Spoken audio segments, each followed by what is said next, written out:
exploring the culture, the adventure, the impact of martial arts. That's what we do at Kung Fu Podcast. And I'm your host, T.W. Smith.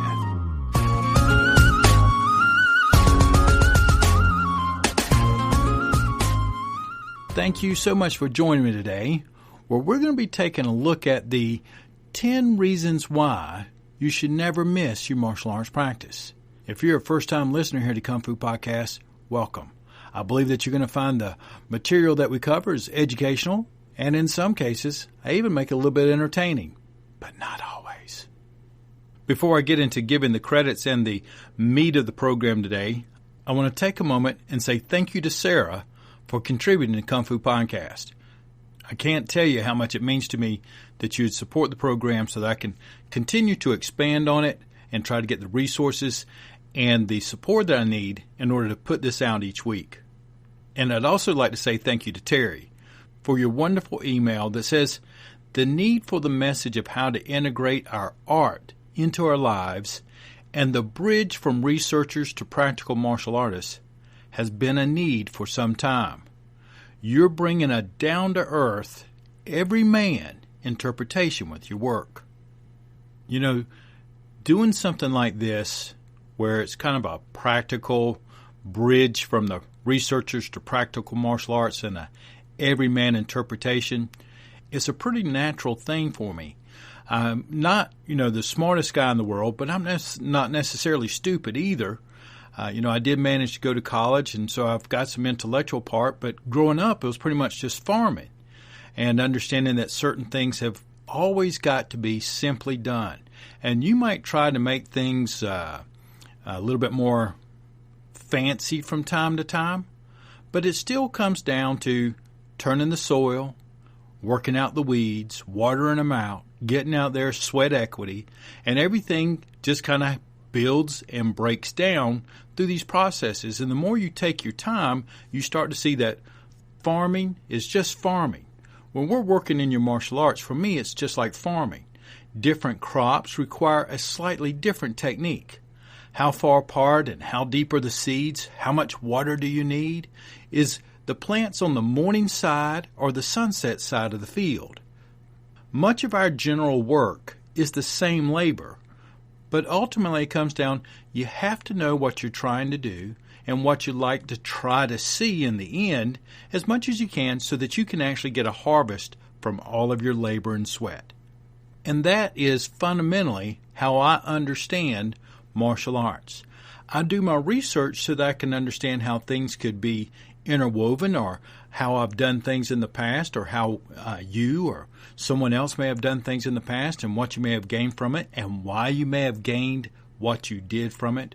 But our work as martial artists, it can be as extravagant as you want, it can be as simple as you want, but it still always comes down to what is your objective. What are you hoping to harvest from your sweat? So keep working, find yourself, and I believe that today's program, 10 Reasons Why You Should Not Miss a Martial Arts Practice, will go a long way in helping you find that part of yourself. Today's episode was originally written by Antonio Guerrero, and I found it because Ian Abernathy had posted it on his Twitter feed, and I favored it, that I got in touch with Antonio, who gave me permission to share it with you all.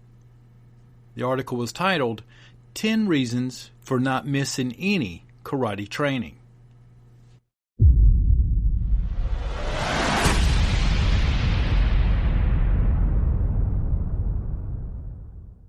Antonio starts the article by saying, you are fond of martial arts, but you do not go to classes as often as you wish to.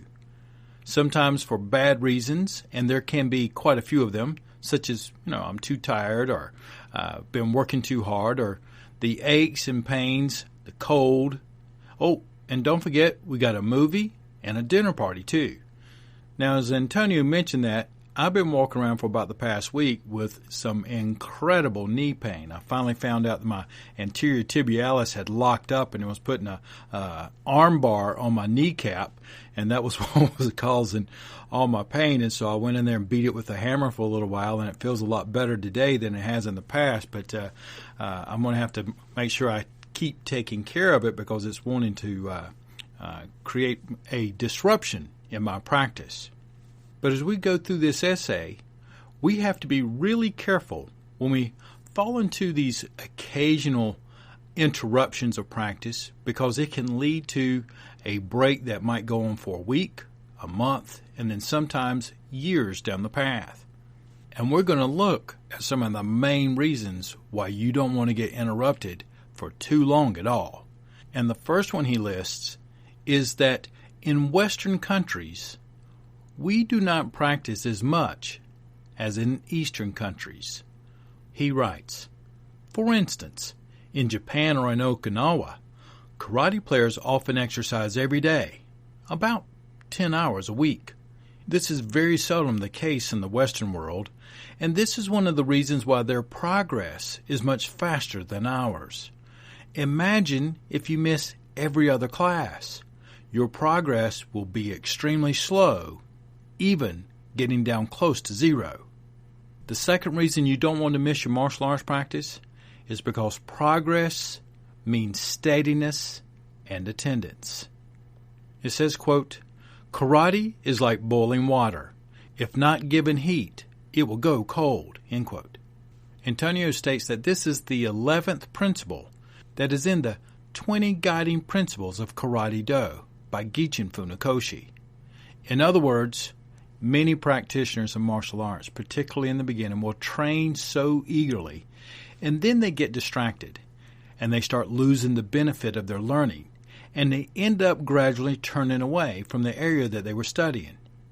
Ma Si Gong Ko Lin Ying, which in Chinese martial arts means my teacher's teacher, used to say, miss one day and you lose 10, which was a way to emphasize the importance of not letting your momentum get broken.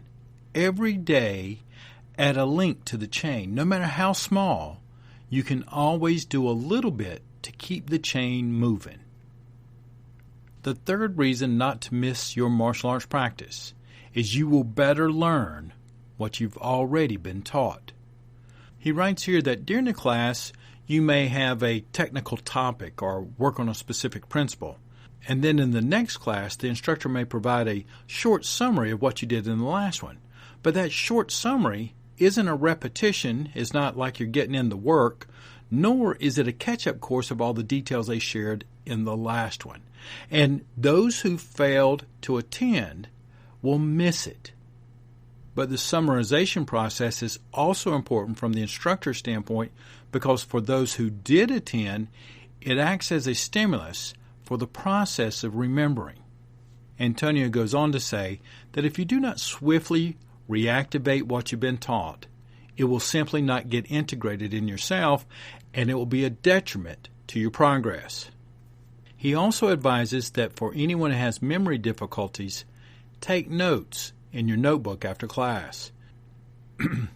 I would also piggyback on that and recommend to you, whether if you have memory difficulties or not, take notes after your class, because it was one of the main things that helped me start to discover who I was, how I thought about things, where I began to find common errors in my practice, in basically the way I thought about things. And when you have something on pencil and paper that's very close to the time you would write it, so it's fresher in your mind and the experience is more real as you put it down on paper. My Kung Fu notebook is a 2-binder, thick, handwritten, stickmen, arrows, you name it, with lots of things that were not always pleasant about what my experiences were, because I started to see things and write down how I needed to approach things with each and every class. So yes, I would also encourage you, write down notes as you're going through your practice. We're going to take a moment and look at these first 3 points because they actually are supported through several sciences as well. The first one is how regularly do we practice? And as Antonio said, in many countries they may practice every day, up to 8, 10, 12 hours a week, whatever it is they have to do. That progress is best made through steadiness and attendance to training. And then also holding on to what you've been taught is easier to do. The process of remembering is better if you attend classes regularly. Well, at fitpublishing.com, they wrote a really good, brief summarization of what it means to learn something through the body. And the title of it was Basic Concepts of Applied Learning and Performance. It says, quote, when performing certain motor skills, such as those required for football, gymnastics, freestyle aerial skiing, ultimate fighting, martial arts, combat sports, etc., any slight deviation from the planned movements can result either in failure to perform the designated motor skill successfully or in injury, end quote. Now, understanding motor skills is something I'm pretty good at because that's what I did my bachelor's work in physical education and then my graduate work in exercise science. So having a fundamental understanding, whether you're a teacher or a student, of how information is learned and performed can help you a lot in both encouraging yourself as well as others. And during this article, they go through the 3 phases of information processing that occurs in motor learning during an attack. They also walk you through the 5 characteristics of the motor learning process, which includes that motor learning is an internal process, which means that it can't be observed. You can't look at someone and see how they are rewiring themselves to understand it. But you can see that they're doing it. You just can't see how they're doing it and what they're doing to do it. The second characteristic of motor learning is to form the designated motor behavioral habits through the proper training.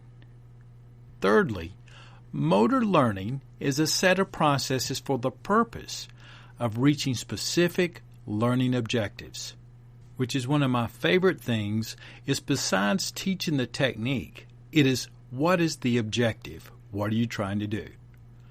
Next, the 4th characteristic is once a motor skill is learned, it becomes relatively permanent and will not be easily forgotten. And many of us can do that, irregardless if it's a simple skill like the usual example is riding a bicycle, or it could be something more interactive like playing tennis. A lot of these things will come back as you get out there and you just do it a little bit. The motor skill memory is usually in there if you practiced it long enough and with the right intensities when you did it. And then lastly is that motor learning is not value-free. And it can be negative to form a bad habit that is extremely hard to be changed once it is formed. So those are the 5 characteristics of the motor learning process that they had listed. But I would also like to emphasize that in basic terms, motor learning is lumped together as one subject. It's very general, like some of the things we just heard there a moment ago. But at a graduate level, in the discipline of kinesiology, which I remember way too well, is that you would want to know that several other academic disciplines are related to motor learning, and they are motor behavior, motor control, motor development, and motor performance. Now, at a graduate level, quite often and usually, these are separate courses, even though they're interrelated. No, I'm not going through all of those in this episode because the article itself will take you through the factors that contribute to all these other disciplines. But I did want to emphasize the 3 factors that contribute to motor performance. And the first one is the learner's characteristics: age, gender, experiences, cognitive ability, psychological characteristics, and generic traits. The second factor that contributes to motor performance is the instructor's competence. Do they have a sports science background? Do they have a knowledge of the sport? Do they have any athletic experiences? How about administrative and communicational skills? How about the ever-important human relational skills? And then the third factor that contributes to motor performance success is learning environment and conditions. Is the environment undistractive? Does it provide the right types of facility and equipment? Is there an organization of the training? Well, Antonio's first 3 points, if you're with the right instructor in the right training facility and your objectives are aligned with your training techniques and understandings of expression, you are going to be well on your way to taking care of both your motor learning and your motor performance. Now let's continue with the other 6 reasons not to miss your practice. You do not want to miss out on any critical classes. Now, as he says here, it's always fun when you learn new techniques and you get to see another martial art other than your own. But if you miss it, it's gone. You may have the opportunity to pick up little tidbits here and there from somebody who was there, but it's never as thorough as it was when it was set up for that class. Now, I can tell you that many of my students may see something, and it may be a year or so before I ever teach a certain set of exercises, drills, or techniques again, because it's sometimes dependent upon who's training, what they're training for, and how hard are they training. So go to class. Don't miss it, because you don't know what you missed until you see the little tidbits of it come out in later classes. Number 5 is physical fitness and steadiness go hand in hand. He writes, quote, regular workouts will enable you to optimize your physical fitness such as cardio, endurance, strength, agility, speed, balance, timing, and so on. All good reasons that will help you progress faster in your art.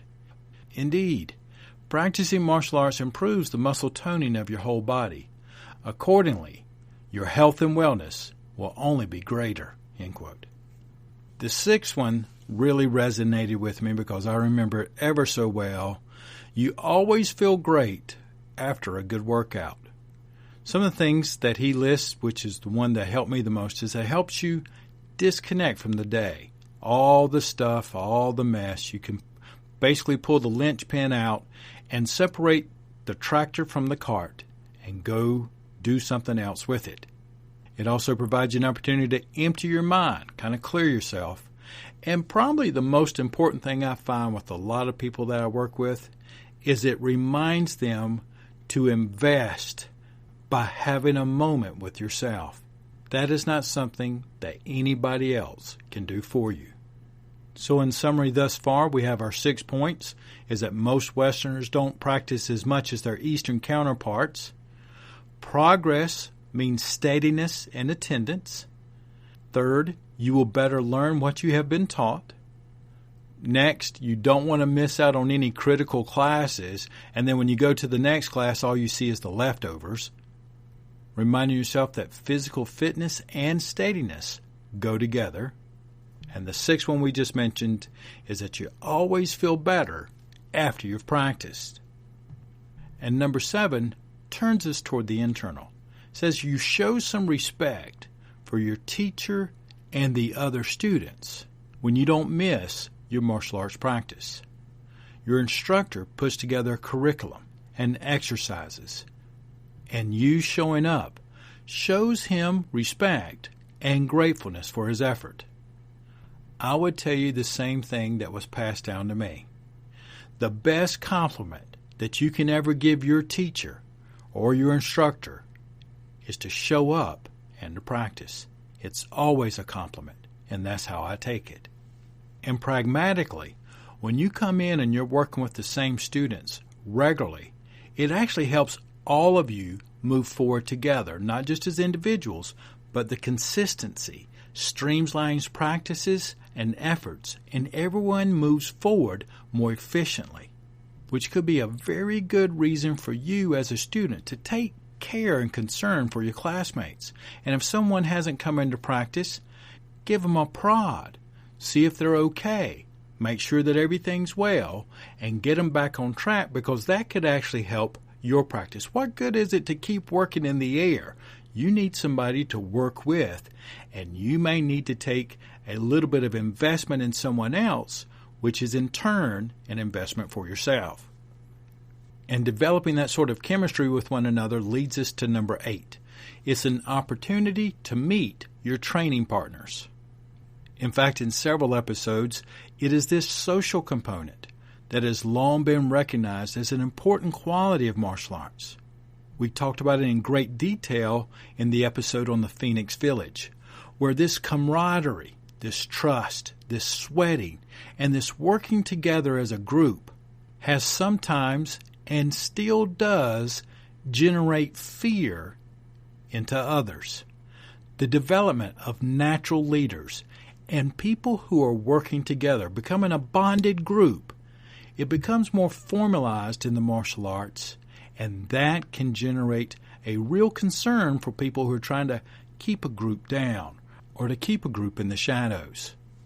Number 9 is that showing up regularly to your classes is a way of developing your mental strength. Making a real commitment to yourself to not miss practice is a really big deal. Look, even if you feel so tired or so exhausted or injured, come anyway. I'll pull up the recliner for you. You can watch practice, or maybe you could hold a pad, or perhaps you can do something with the group to help them perform their training and exercises better. You don't always have to be in it to be a part of it. And also in support of number 9 of developing this mental stamina is that I teach the students what I call a cheater set. It's where if a day kind of goes sideways and they know they're not going to be able to do what they had planned to do, but they can still keep that chain together. So if you have to practice sitting down, which I have had to do this past week, I call it my no excuses system. And the 10th reason that you don't want to miss your martial arts practice is that the martial path is endless. Antonio writes, you must ensure that you are a little better every day and follow the path. It is a lifetime quest. For instance, a few years ago, I saw a student achieving his black belt, then gradually neglecting workouts until stopping. For him, the main purpose was the exam. It is as if an individual who had recently got their driver's license and then believed that they were a Formula One pilot, where in reality, they're just a beginner.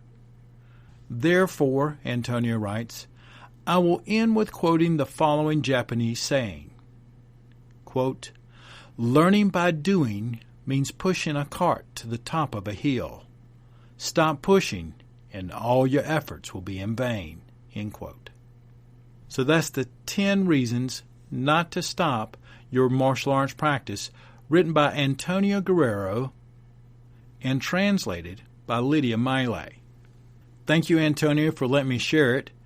Thank you, Ian, for posting it on your Twitter feed. And thank you, the martial arts practitioner, somebody who's committed to their work, to their craft. And in some cases, you may never have to worry about missing a practice, but you may have to worry about somebody else so that you got somebody to practice with.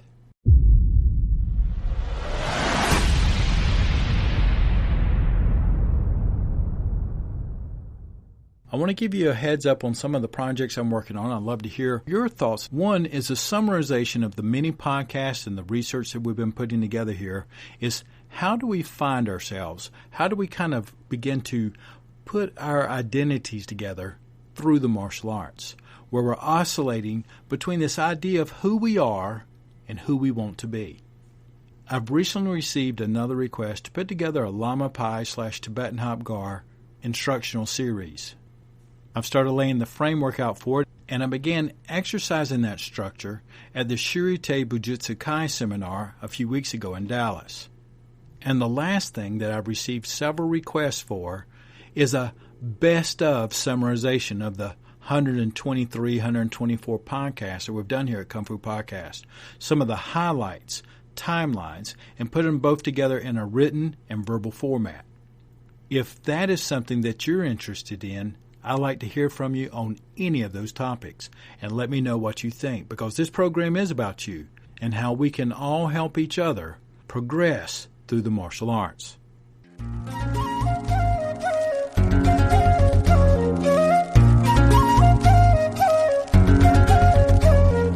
exploring the culture, the adventure, and the impact of martial arts. Thank you so much for joining me today in the episode where we looked at the 10 reasons why you should not be missing your martial arts practice. I hope you have a good one today. And of course, with all this, I know that you're not going to miss your practice today. So get out there, remember what your objectives are, and make sure that your training is aligned with those objectives. Take care, and I'll be talking with you next week.